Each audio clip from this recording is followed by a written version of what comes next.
Hey guys, Tim Hart here. I want to talk to you today about the difference between commercial yields and residential yields.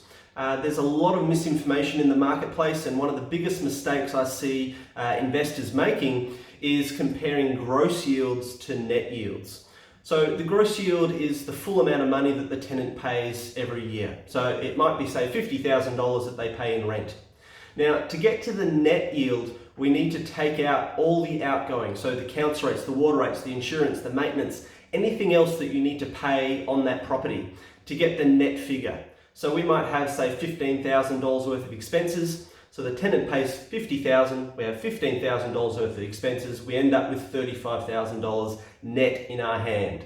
And the reason we focus on that net is that's the true figure that we get in our pocket. The gross yield, gross income could be $100,000, but if we've got, $65,000 worth of expenses, then we've still got the same $35,000 in our hand.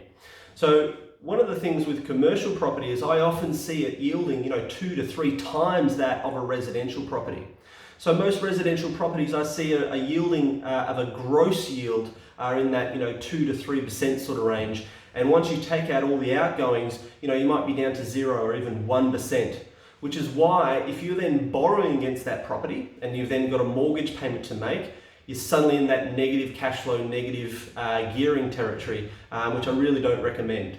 Compare that to commercial property, where you can easily get net yields of 6, 7, 8% still, which means even if you're borrowing against that property, you're still going to have positive cash flow. So that's why I really prefer commercial yields over residential. So if commercial property sounds of interest for you, then head over to activepropertygroup.com.au for more information. And as always, thanks for watching.